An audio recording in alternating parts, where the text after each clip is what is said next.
Alright, this ending's a little more complicated. This time we start Diana's route. But then I have to choose the other options on her route from the first one here. So I thought I'd bring you in, just to see if anything changes, her reactions and stuff. So here we go. She's seducing, guys. I wanted it to stop, but I don't say anything.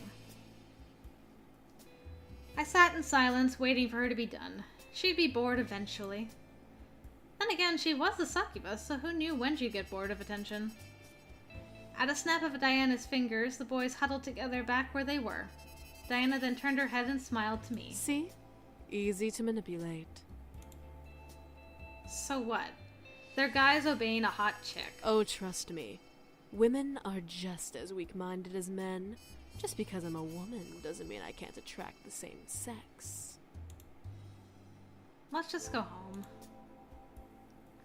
Diana sighed and rolled her shoulders. Fine, fine. With a snap of Diana's fingers, the room around us faded to black. Okay. There's that. And we won't take her hand this time. I needed to leave her alone. She obviously needed to gather her thoughts before continuing the topic. I stared at my lap, taking in everything Diana told me. Everything began to make sense. Magic was indeed a gigantic thing. I began to wonder if my grandfather knew as much as I knew now. He delved into magic, but died before he could tell me about it himself. He even protected me using magic. I looked back to Diana, waiting for her to finish collecting herself. She shook her head slightly, letting a sigh escape her lips before looking to me with a soft smile. Right. Let me skip ahead again. Don't say anything.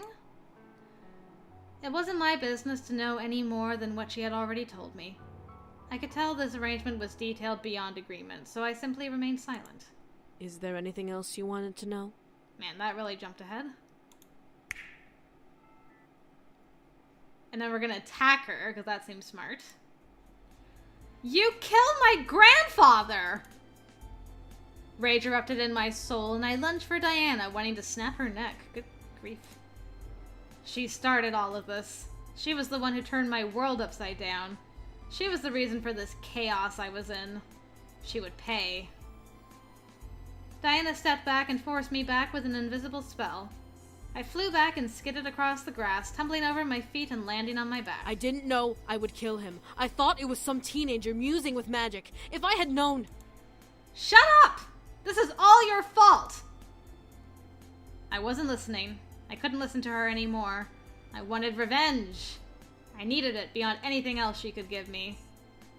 I jumped up, recovering from her attack, and ran at her again. I was seeing red, and Diana had become my worst enemy. I'm sorry.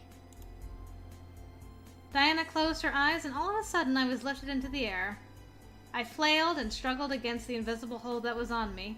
I couldn't move my arms or my legs as Diana began to walk towards me. I really am sorry. I didn't want to hear it. I began to scream and cry.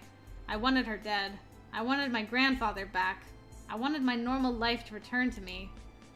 No magic to hurt me. No magic to haunt my life. No energy to take away the ones I loved. No more. Diana approached me and grabbed hold of my head, forcing me to stare at her face. I saw tears run down her cheeks as she leaned in and kissed me. I could feel my energy rush through my body, and I could feel Diana using her magic to force it out of me. No. No! I didn't want this. I tried to bite her, turn my head, anything. I couldn't move a single muscle, and I could only feel my energy deplete from my body. As my body became numb, I watched as Diana pulled away from me. Her eyes were full of regret and almost anguish. I'm sorry. Then my world went black.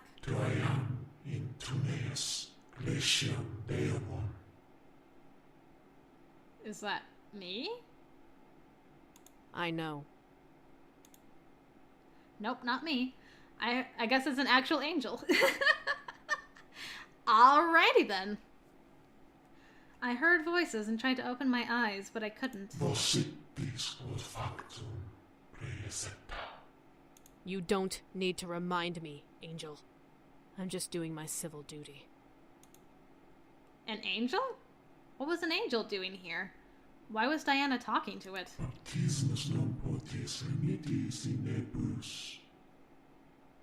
Do what you need to do. I've already destroyed one life, and now I have to destroy another. All from my kingdom. Angel, do it now before I change my mind. I'm sorry. Whoa. Hello.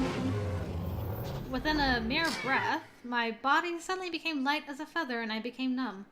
I felt my body float downwards into an empty black abyss as if I was drowning in water.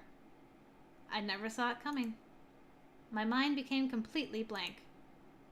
I had no memories, no feelings, nothing. I became a blank canvas, a body without a soul.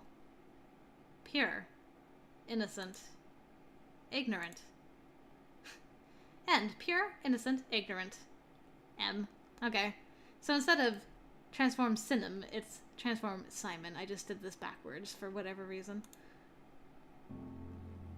Pure, innocent, ignorant. I guess the angel baptized us in black, unholy water? Some description? Yay! Well, those were all rough, and I figured as much, basically. But we got through them all. Yay, us. So we're gonna take a break from this again, now that we're done the bad endings, and go back to Hatful Boyfriend, believe it or not. There is, like, one thing left to do, which is the king has picture books, and we have to read all of them. I don't know if some of those are gonna be, like, the ones that were in the Holiday Star game, if they're gonna have new things to say, but I think there's at least definitely one book that's completely different that we haven't looked at. So we'll just take a look at that and see what it entails. So hopefully I'll see you over there for that, guys. Thanks very much for watching this, and until next time, I will see you later.